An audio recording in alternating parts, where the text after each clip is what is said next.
In really quite a number of videos now, I've referenced a game called Splitgate, a free-to-play online shooter that I've really enjoyed and played quite a bit over, I feel like, the past year. I've been playing this game for quite a while, off and on. As somebody who doesn't play a ton of online games, particularly shooters anymore, it's interesting that this one has really held on, really resonated with me, especially when it's a free-to-play game. And oftentimes you think free-to-play, pay-to-win, but that's not really the case here. All the things that you're able to buy are purely cosmetic, and a lot of that can even be unlocked through traditional progression. But here's basically the simple rundown on Splitgate. It's an online first-person shooter similar in gameplay style to Halo, but with a big addition of portals in the same way that you'd have in Valve's Portal game. Really, your left and right bumper are able to actually open up portals so you can jump around the map, and of course the portals can only be opened on designated parts of the map, only certain surfaces, so you can't just totally portal anywhere, but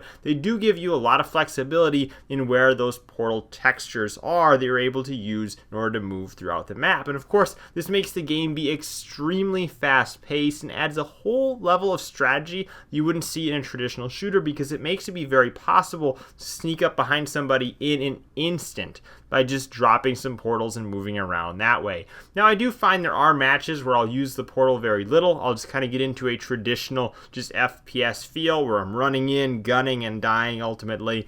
But I do have other matches where I'm kind of really strategic about it. And it kind of depends on what game mode I'm ultimately playing. That's another thing that I have to applaud this game for. When you think free-to-play shooters, oftentimes they're battle royales, and I'm somebody that just can't get into battle royales and the big spectacle of having, 60, 100 people in a match and having this sort of slow find to search out everybody. I like to have a traditional shooter experience where it's just one team against another. That's kind of how I grew up playing, Call of Duty, Black Ops 2, so forth, where it was just, TDM, free-for-all, domination, things like that, where it was just a traditional experience and it wasn't this huge map, huge amount of players all kind of spread out. And Splitgate provides that traditional shooter experience with it being team versus team for the most part, and you're able to filter out what game modes you want to play when you do the search.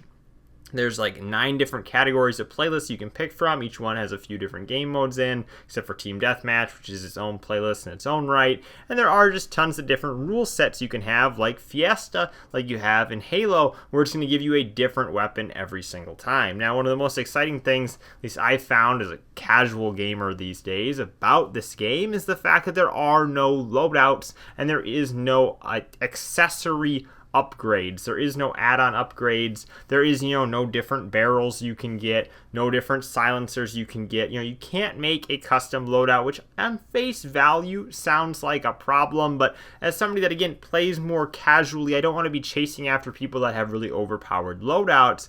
And the fact that each person starts the game with the same weapons makes this be very balanced. With the exception of Fiesta, where you're going to get these random different weapons every single life, everybody's going to have the same weapons in the game, and there are different guns you can pick up throughout the map that do spawn periodically. I feel like this was something that I used to see in older FPSs, like maybe Doom or Quake, or even maybe Time Splitters, so there were just random weapons dropped throughout the map, not because somebody left them there, but because that's where the spawn point for that weapon is. This helps make the game be very balanced. It makes it be very realistic that you could play a game today and maybe not play for another week or a couple weeks and only be out of touch in the fact that maybe you're not used to the mechanics and not feel like you're falling behind in progression. It's a game where even if you started playing it, a year or two after release, you could still be successful at it because you don't have to have anything special unlocked. Everything is purely cosmetic. And there are a ton of different challenges,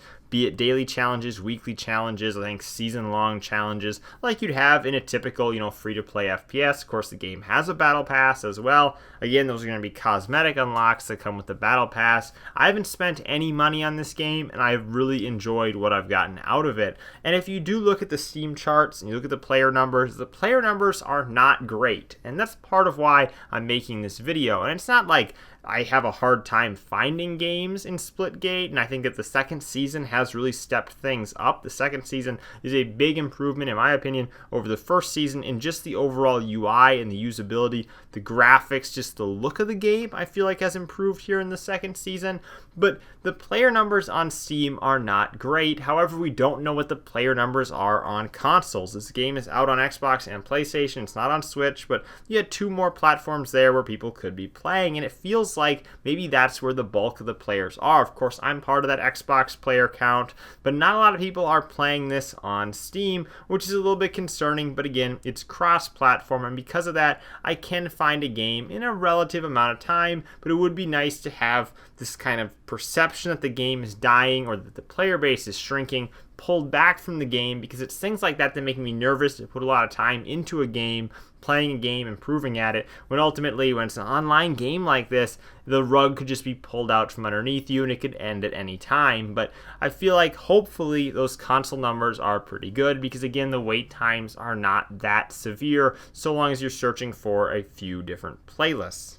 As you've seen throughout this video, they do have their own esports league, and they're trying to make that push into kind of being considered an esport, and ultimately that could get a lot more attention on the game. They have some pretty amazing, I think, sponsorships for a game of this size, being they're sponsored by Amazon and Astro, and some of these companies that I think hold a little bit of prestige, and the backing of them kind of gives you a feeling that, maybe this game is going to turn out right, and maybe it's going to go places. And the underlying reason why that's all so amazing to me is the fact that this game is made by a very small team. The team at 1047 Games is a small group of people, and just like Biomutant, a game that a few years ago I said was going to become a hidden gem, and I still think it's going to become a hidden gem, this is a game that I feel like seems like it's bigger than the team actually behind it would make it out to be.